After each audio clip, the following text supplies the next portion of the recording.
Taran Khaut, Uruzgan Province, Afghanistan. 2010.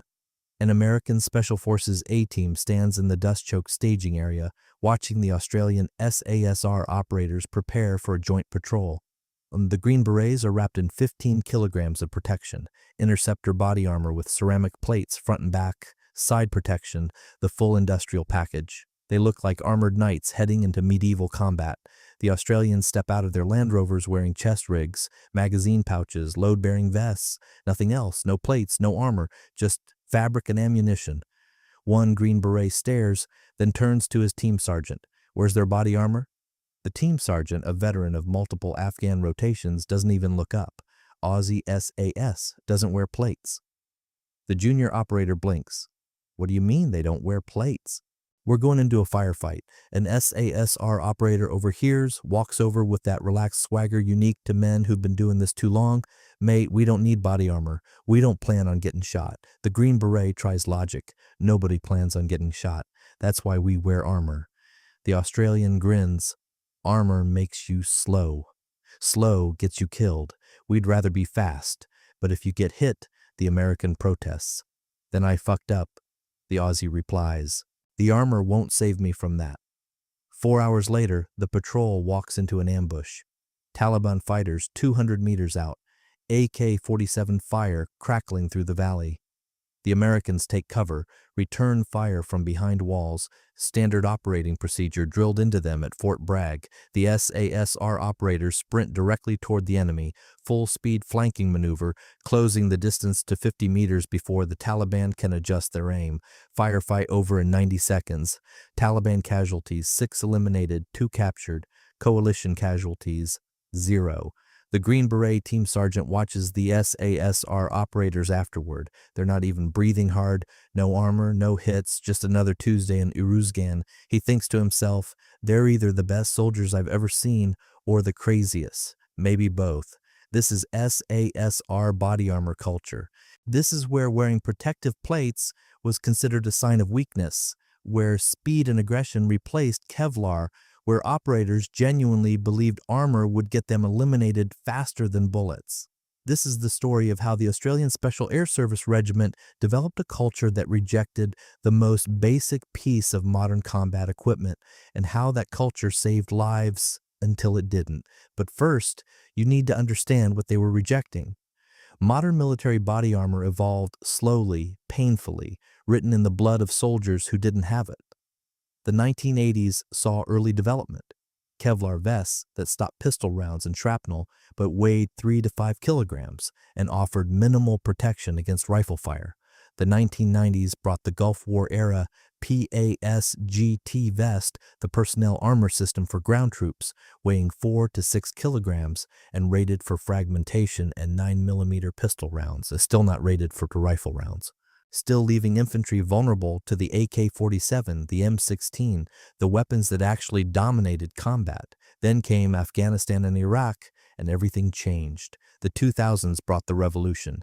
Interceptor body armor for the Americans, soft Kevlar vests plus hard ceramic plates, SAPI plates that could stop 7.62mm rifle rounds. Weight, 7 to 9 kilograms for the basic setup. 15 to 18 kilograms for full protection with front, back, side plates and groin protection. The British and Australians adopted Osprey body armor, similar design, 8 to 12 kilograms fully loaded. By 2010, lighter materials emerged, composite ceramics, advanced polymers, bringing full protection down to 6 to 10 kilograms. The effectiveness was proven, thousands of lives saved, documented wound reduction across every NATO force. By 2024, body armor was mandatory for U.S. military combat operations, mandatory for British forces, mandatory for Australian conventional forces, standard across all NATO combat personnel. Every force wore plates, every force except one, SASR. The official reasoning sounded tactical, almost reasonable. Body armor adds 10 to 18 kilograms of weight. SASR command argued. That impacts mobility, slower movement when running or climbing, reduced agility getting in and out of vehicles, dangerous heat retention in 45 degrees Celsius Afghan summers where armor becomes a heat exhaustion risk. SASR doctrine prioritized speed and surprise over protection. Their missions focused on long-range reconnaissance, ambush, direct action. Their typical engagement pattern: SASR initiates contact, ambushes the enemy rather than defending, fights at close range 50 to 200 meters where aggression matters more than protection, finishes in 90 seconds to 5 minutes. The reasoning followed a certain logic. We control the terms of engagement. We don't need to absorb fire. But the unofficial reasoning, what operators actually believed, ran darker and deeper. The first cultural factor was simple and brutal. Armor is for people who expect to get shot. The SASR philosophy divided the world cleanly. Elite operator mindset says, I won't get shot because I'm better than the enemy. Conventional forces mindset says, I might get shot, so I'll wear armor. SASR self-perception rejected any defensive thinking. One operator explained it in a 2012 interview with chilling clarity. When you put on body armor, you're admitting the enemy might hit you. That's a loser's mentality. We don't plan to be in their sights. We plan to be in their blind spot, then behind them, then ending them before they know we're there. The second cultural factor branded armor as a crutch. The SASR belief system held that armor makes you complacent. If you're wearing armor, you take more risks because you feel protected. Those risks get you eliminated in ways armor doesn't stop. Headshots, IED blasts, rocket-propelled grenades. Without armor, you're forced to be more careful, more aggressive, creating a strange paradox. No armor means I have to end the fight fast, operators reasoned. Can't afford a prolonged firefight. One directing staff instructor at the selection course explained it in 2015. We tell candidates that you will not hide behind armor. You will hide behind speed, aggression, and superior tactics. If you need Kevlar to feel safe, you're not SASR material. The third cultural factor traced back to Vietnam. SASR fought in Vietnam from 1966 to 1971 before practical body armor existed. They developed tactics without armor, ambush from concealment, rapid assault, rapid withdrawal. Their success rate was extraordinary, casualty ratios heavily in SASR favor. The cultural memory calcified. Our grandfathers in SASR didn't have armor, and they were the most effective unit in Vietnam. Why do we need it now? The problem was obvious to anyone outside the culture. Modern combat differed fundamentally from Vietnam. Vietnam meant mostly small arms, AK-47s and SKS rifles. Afghanistan brought small arms plus PKM machine guns plus RPGs plus IEDs. But SASR culture remained stuck in the Vietnam mindset. The fourth cultural factor involved tribal differentiation. SASR identity centered on being different from regular infantry. Visual markers of difference mattered. Beards when others stayed clean-shaven, non-standard uniforms when others wore regulation gear, no body armor when others wore plates. The psychological function was clear. Seeing regular soldiers in armor reinforced SASR's sense of superiority. They need armor, we don't. That proves we're better. Body armor became a tribal marker. Armor equals regular soldier, no armor equals SASR. But culture doesn't maintain itself through philosophy alone. It requires enforcement mechanisms, social pressure, consequences for deviation. The SASR no armor culture was enforced through three brutal methods. First came selection course messaging. During SASR selection, candidates wore load-bearing vests with no plates. They were never issued body armor during selection. The implicit message landed hard. SASR operators don't need armor. After selection, pre-deployment, new operators received their equipment issue. Body armor sat technically available in the armory, but no one wore it. Social learning took over. New operator sees veterans without armor, copies the behavior, becomes part of the culture. Second came peer pressure, raw and merciless. One case study from 2008 tells the story. A new operator on his first deployment put on body armor with plates inserted, walked to the vehicle for patrol. A veteran operator's response came fast and harsh. "What are you wearing?" The new operator tried explaining, "Body armor, standard issue." The veteran's face went cold. "Take it off. You look like a person." Other than grunt, the new operator referenced the briefing, tried citing regulations. The veteran cut him off. "I don't care what the briefing said. SASR doesn't wear plates. Take it off or don't come on patrol." The operator removed the armor. His reasoning later, "I wanted to fit in, didn't want to be that guy." Third came operational exclusion, the not pulling your weight argument. Veteran operators told armor wearers directly, "You're slower in armor. You'll slow down the patrol. We can't wait for you. You're a liability." The result, armor-wearing operators got excluded from high-speed missions. The effect cascaded. Operators who wanted career advancement ditched the armor. Cultural reinforcement locked in. Success equals no armor. Failure equals wear armor. But did it work? Did the no armor doctrine actually deliver tactical advantage? Or was it just pride dressed up as doctrine? The numbers tell a complicated story. SASR casualties in Afghanistan from 2001 to 2013 show approximately 3,000 SASR personnel deployed across all rotations. 6 were eliminated in action, 3 from IEDs where body armor wouldn't have helped, 2 from small arms fire where body armor might have helped, 1 from a helicopter crash where body armor was irrelevant.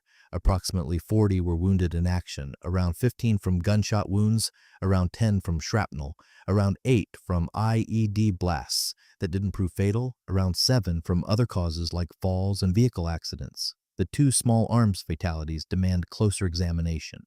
The first case came in 2007, an SASR operator eliminated by a single AK-47 round to the upper chest, wound location just above the heart, exactly where a SAPI plate would have stopped it. Medical analysis concluded body armor likely would have saved his life. The second case came in 2010, an SASR operator eliminated by a PKM machine gun burst, 3 rounds total. 1 round hit the upper chest, stoppable by a plate. 2 rounds hit the neck and head, not stoppable by body armor. Medical analysis concluded body armor might have prevented 1 wound, but the neck and head shots were fatal regardless. The approximately 15 gunshot wounds tell an even clearer story. 6 wounds hit the upper torso, chest, or back. All would have been stopped by SAPI plates. Those operators survived due to medical evacuation and surgery. With armor, they would have had 0 wounds, complete protection. 5 wounds hit extremities, arms or legs, where body armor wouldn't have helped since limbs aren't protected. 2 wounds hit the head or neck, survived but armor wouldn't have helped. 2 wounds hit the pelvis or groin, might have been prevented if wearing groin protection. The statistical conclusion becomes unavoidable. Lives potentially saved by body armor, 1 to 2 of the 6 total fatalities. Wounds potentially prevented, 6 to 8 of the 15 gunshot wounds. Percentage-wise, deaths potentially prevented run 17 to 33% if armor had been worn. Wounds potentially prevented run 40 to 53% if armor had been worn, but statistics ignore the counterfactual, the unknowable, alternative timeline. Would SASR tactics have been different with armor? If wearing armor made them slower, would that have changed engagement patterns? Would different patterns have caused more casualties from other sources? Impossible to answer definitively. The comparison with U.S. Special Forces complicates the picture further. U.S. Navy SEALs in Afghanistan during the same period wore body armor, lighter than conventional forces, but plates were present. Their casualty rate per capita ran similar to SASR. Multiple documented cases showed SEAL lives saved by plates. U.S. Army Special Forces Green Berets wore body armor with plates. Their casualty rate ran slightly higher than SASR, but they operated different mission profiles, making direct comparison difficult. The fundamental question remains unanswered by pure statistics. Did SASR's no armor doctrine reduce casualties by enforcing aggressive tactics, or did it cause preventable losses? The answer stays inconclusive. SASR casualties were low overall, suggesting effective tactics. But some losses and wounds were definitely preventable with armor. The trade-off between speed and protection carries costs on both sides of the ledger. Yet the real horror of the no-armor culture emerges not in statistics, but in specific incidents where the doctrine's costs became undeniable. 2007, an SASR patrol of 6 operators conducts a mission to capture a Taliban commander. The target compound sits in Uruzgan province. 0230 hours, they execute the breach. Explosive entry, breach charge on the door. Inside, they find 8 Taliban fighters, more than intelligence predicted. Close quarters firefight erupts, 5 to 15 meters range. 5 Taliban go down immediately to SASR room clearing expertise, but 1 Taliban fighter in the corner gets off a single shot. An AK-47 round catches an SASR operator in the upper left chest, just above the heart. The operator collapses immediately. The team medic rushes over, attempts aid with pressure and hemostatic gauze. The bleeding is massive. The bullet severed a major artery. The evacuation helicopter arrives 12 minutes later. The operator doesn't make it to the hospital. Medical examiner findings come back clinical and devastating. Single 7.62 by 39 millimeter round entered left chest, 3 centimeters above heart, severed subclavian artery, massive hemorrhage. Expiration occurred within 4 to 6 minutes of wound. Ballistic analysis adds the knife twist, wound location and trajectory consistent with SAPI plate coverage area. Standard body armor would have stopped this round. The SASR internal review asks the question everyone's thinking, would armor have saved his life? The answer comes back almost certainly yes. The operator was not wearing body armor, following squadron standard practice. The squadron commander faces an impossible choice: mandate body armor to prevent future similar incidents, or maintain the no armor culture to preserve tactical mobility. He chooses to maintain the no armor culture. His reasoning, preserved in official statements, reveals the depth of the cultural commitment. This was a tragedy, but our tactics work. We've conducted hundreds of missions with minimal casualties. One loss, while devastating, does not justify abandoning a doctrine that has proven effective. The operator understood the risks. He accepted them. We honor him by continuing to operate the way he did. Fast, aggressive, unencumbered. The controversy erupts quietly, internally. The operator's family privately expresses anger, believing an armor mandate could have saved him. A DF command questions the decision, considers overruling SASR, but SASR culture prevails. No armor mandate issues. 2010 brings another test case. An SASR patrol of 8 operators conducts reconnaissance of a Taliban supply route in a mountain pass in Uruzgan province. 15:45 hours, the Taliban spring a classic L-shaped ambush. 15 to 20 fighters in elevated positions. Weapons include AK-47s, a PKM machine gun, and RPG. The initial burst concentrates fire on the SASR patrol. The SASR response follows doctrine, immediate counter-ambush drill, assault through the ambush. They sprint at full speed toward enemy positions, the standard SASR tactic. In the first 30 seconds, 3 SASR operators are hit. Operator 1 takes an AK round through the left shoulder. Operator 2 takes an AK round to the right thigh. Operator 3 takes a PKM round to the lower abdomen. The fight outcome follows the SASR script. They close the distance from 50 meters to 20 meters in 15 seconds. The Taliban break and run. The standard response to SASR aggression. Final tally: Taliban casualties 7 eliminated. SASR casualties 3 wounded. All survived. But the medical assessment after evacuation raises uncomfortable questions. Operator 1's shoulder wound goes through and through, misses bone and major vessels, 6 weeks recovery. Would armor have helped? No. Shoulder isn't protected by standard plates. Operator 2's thigh wound causes muscle damage. The femoral artery missed by 2 centimeters, 8 weeks recovery. Would armor have helped? No, legs aren't protected. Operator 3's abdomen wound penetrates the lower abdomen, causes intestinal damage, requires emergency surgery via helicopter evacuation within 90 minutes. 12 weeks recovery with permanent chronic digestive issues. Would armor have helped? Yes. The wound fell squarely in plate coverage area. A front SAPI plate would have stopped the round completely. Operator 3 gives an interview in 2015 that captures the cognitive dissonance perfectly. I was shot in the gut because I wasn't wearing plates. Do I regret that? No, because if I'd been wearing plates, I'd have been slower. Maybe the Taliban would have adjusted fire, hit me in the head. Maybe I'd be gone instead of just damaged. Or maybe I'm lying to myself. Maybe I'm just rationalizing a bad decision. I don't know. What I do know is we ended 7 of them and only 3 of us got hit. That's a winning trade. The armor wouldn't have changed that trade. It just would have changed which parts of me got hit. The interviewer asked the obvious question, would you wear armor now, knowing what happened? The operator's answer comes without hesitation. No, I'd make the same choice. Fast and wounded beats slow and gone. The psychological dimension of the no armor culture runs deeper than tactical reasoning. The operators genuinely believed, that armor would get them eliminated. Their beliefs formed a coherent system, flawed but internally consistent. Belief 1 held that armor makes you a target.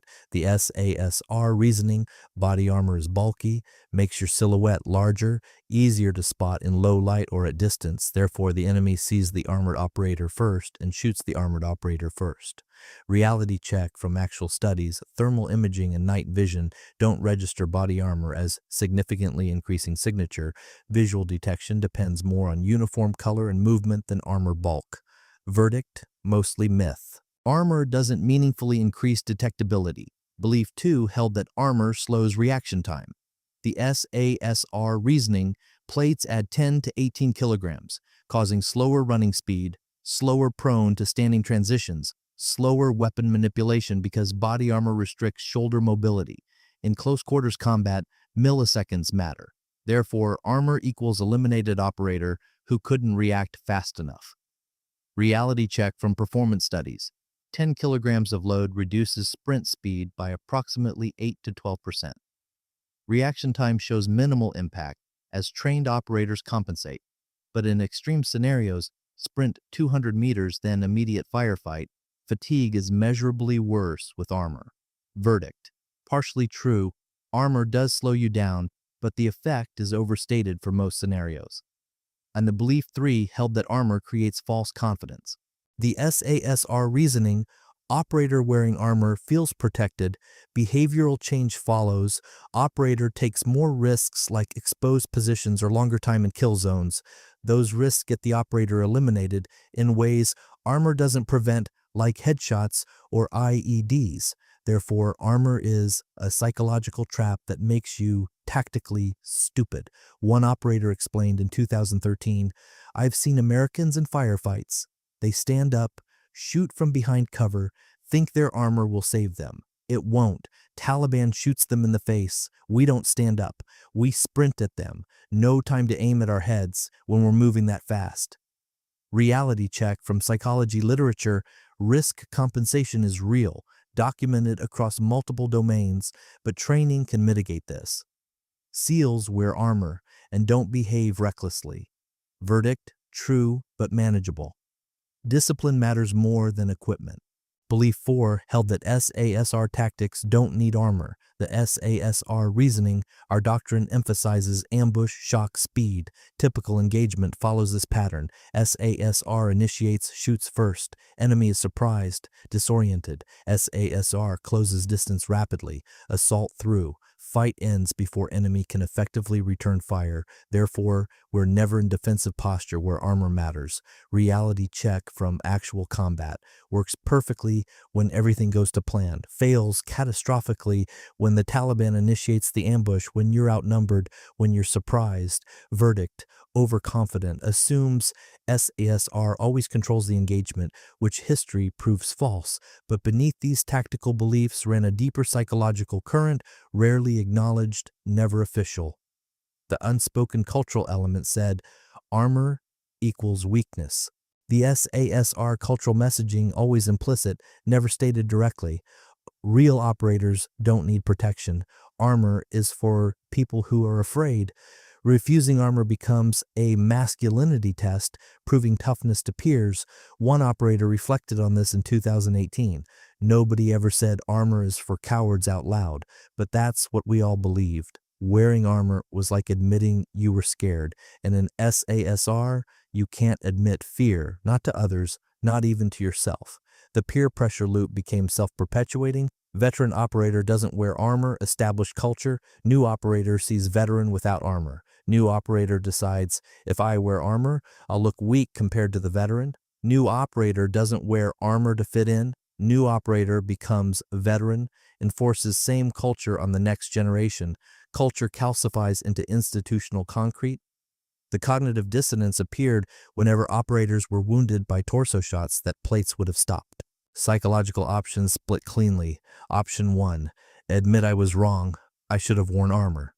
Problem, destroys self-image, forces acknowledgement of a stupid decision that caused injury.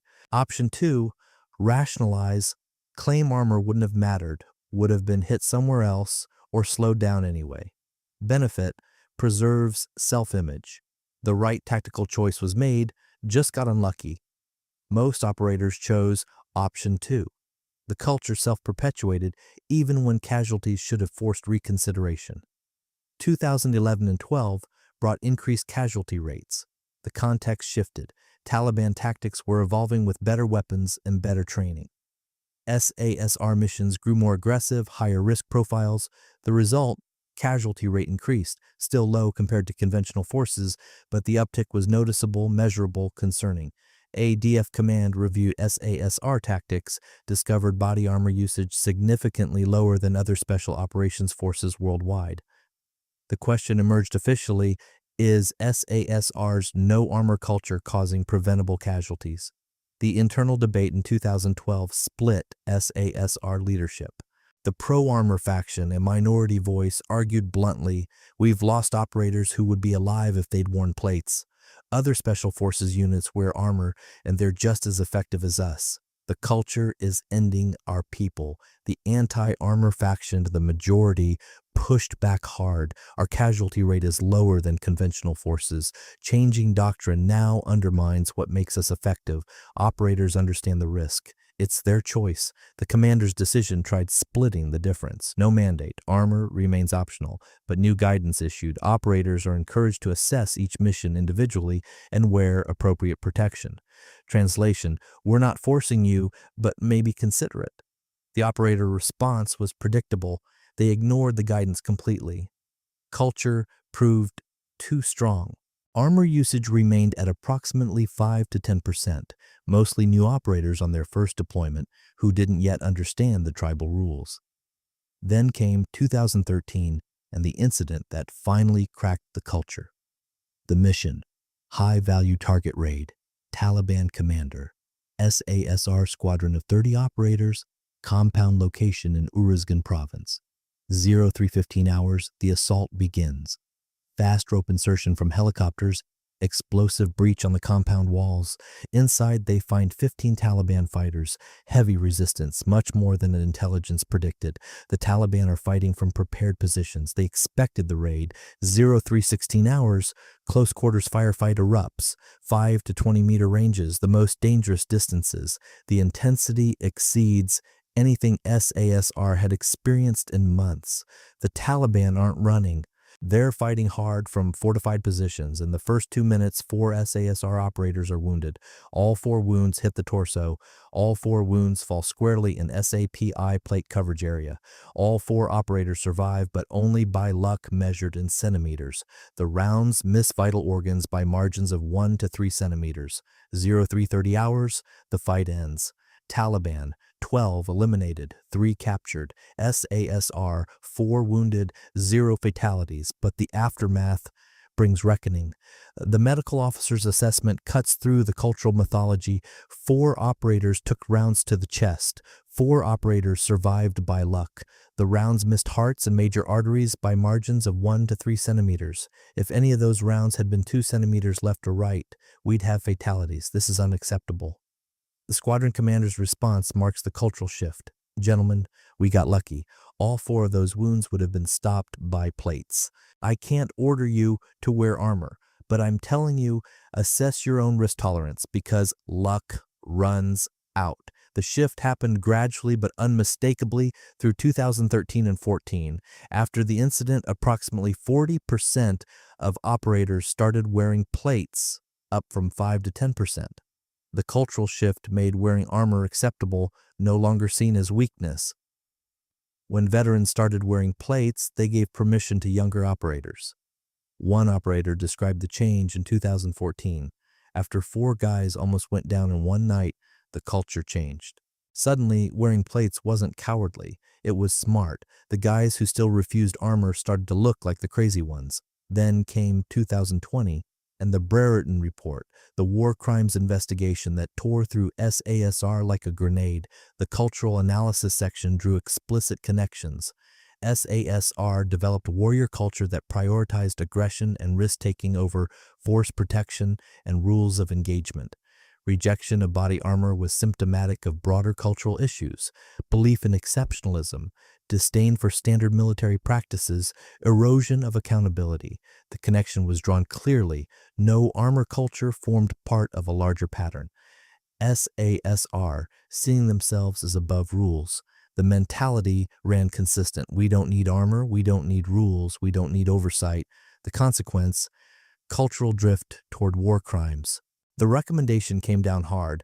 SASR should adopt standard force protection measures, including body armor, to reintegrate with broader ADF culture and values. ADF response in 2020 to 21 issued new directives through Special Operations Command: body armor, mandatory for combat operations unless mission-specific exception granted. The rationale combined force protection to reduce casualties with cultural reform to eliminate exceptionalism. SASR reaction split between official compliance, operators issued armor and wearing it on operations, and unofficial resentment, viewed as command, not trusting operator judgment. 2024 shows where SASR stands now. Official policy: body armor mandatory except for specific missions where mobility is critical. Enforcement: strict. Commanders verify armor usage before operations. Operator compliance runs approximately 95% wearing plates on operations, up from approximately 10% in 2012. The cultural shift completed. Armor is now normalized. The new generation of operators grew up with mandatory armor policies. Performance impact shows casualty rate decreased, though sample size remains small with fewer deployments post-Afghanistan. Mission effectiveness shows no measurable decline. SASR remains highly effective. The conclusion becomes inescapable. Armor didn't make SASR worse, contrary to deeply held cultural beliefs. The case for the no-armor culture rests on certain advantages: mobility, faster movement, better agility, tactical reality, heat management, reduced heat exhaustion risk in 45-degree temperatures, operational necessity, psychological reinforcement, aggressive mindset with no defensive thinking, cultural benefit. Results: SASR casualty rate was low overall, tactics clearly worked. Statistical support shows SASR casualty rate from 2001 to 2013 ran lower than U.S. Special Forces per capita. Possible reason: aggressive tactics enabled by lack of armor resulted in shorter firefights, less exposure time. The case against the no-armor culture builds on preventable losses. Casualties: 1 to 2 fatalities, 6 to 8 wounded could have been prevented by armor, lives and wounds that didn't need to happen. Psychological toxicity: culture created peer pressure that eliminated informed choice. Operators couldn't make individual risk assessments. False confidence: belief that armor slows you equals certain elimination was provably overstated by comparative data. Lack of adaptability: one-size-fits-all approach saying no armor ever ignored mission-specific needs. Some missions clearly warranted armor. Statistical counter shows U.S. Navy SEALs wore armor and had similar casualty rates. Conclusion: armor didn't make SEALs less effective, so why would it make SASR less effective? The verdict on whether SASR's no armor doctrine was justified splits along 2 dimensions: tactically debatable. Low casualties could be attributed to superior tactics with or without armor. The counterfactual remains impossible to determine. Would armor have increased casualties in other ways? Unknown. Culturally, no. Peer pressure eliminated operator choice. Toxic enforcement mechanism. Exceptionalism contributed to broader cultural problems identified in Brereton findings. The risk was unnecessary. Other elite units proved armor compatible with tactical effectiveness. The lessons learned cut deep. Lesson 1: Culture can override logic and evidence. Even when data showed armor saves lives, culture resisted change for over a decade. Takeaway: institutional culture must be actively managed or it becomes toxic, self-perpetuating regardless of evidence. Lesson 2. Toughness definitions can become self-destructive. Equating armor wearing with weakness created a false choice between toughness and survival. Takeaway: redefine toughness around smart decision-making, not just physical bravery and risk tolerance. Lesson 3. One-size-fits-all approaches fail. Some missions made armor inappropriate, long-range reconnaissance in 45-degree heat. Some missions made armor essential, close-quarters raids in prepared enemy positions. Takeaway: mission-specific assessments beat blanket policies every time. Lesson 4. Exceptionalism is dangerous at institutional levels.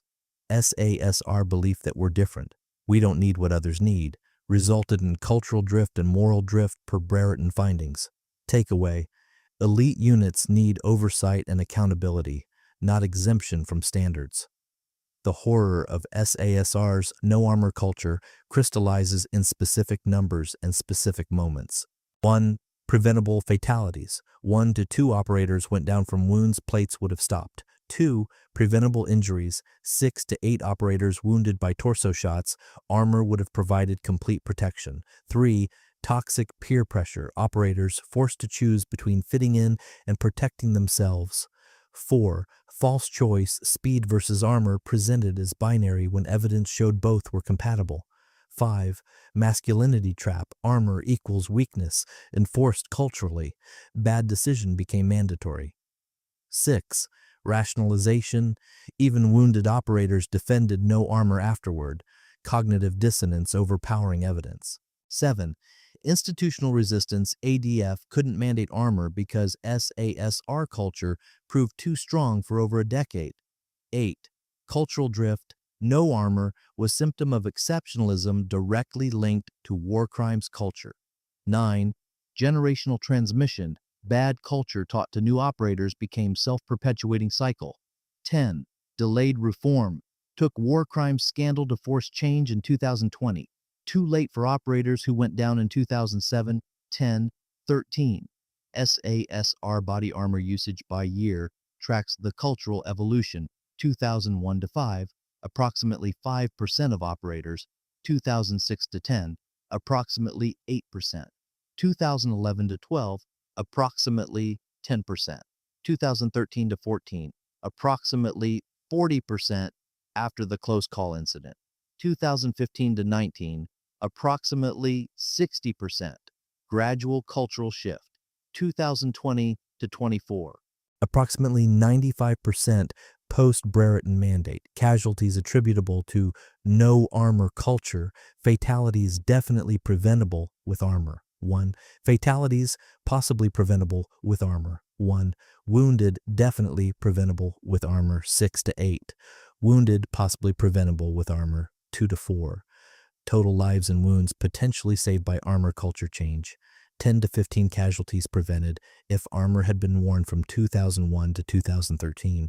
In 2007, an SASR operator went down from a single bullet to the chest. Standard body armor would have stopped that bullet completely. And he wasn't wearing armor because SASR culture said armor was for people who expected to get shot. And elite operators don't expect to get shot. That belief ended him. In 2013, 4 SASR operators were shot in the chest in a single firefight. All 4 survived by luck measured in centimeters. The bullets missed vital organs by distances you could cover with your thumb. After that night, operators started wearing armor. Not because command ordered it, because the culture finally broke. Because 4 near fatalities in one night proved what should have been obvious from the start. You can be elite and still get shot. You can be fast and still wear armor. You can be brave and still protect yourself. The horror of SASR's no armor culture isn't that operators chose speed over protection. The horror is that they were never given a real choice. The culture chose for them. When some operators paid with their lives for a doctrine based on pride, not evidence. Body armor weighs 10 to 18 kilograms. The cost, speed, comfort, cultural identity, the benefit, lives. SASR chose pride over plates for 12 years. Then they chose differently, but for some operators that choice came too late. The weight of those choices, those lost lives, those preventable wounds sits heavier than any armor ever could.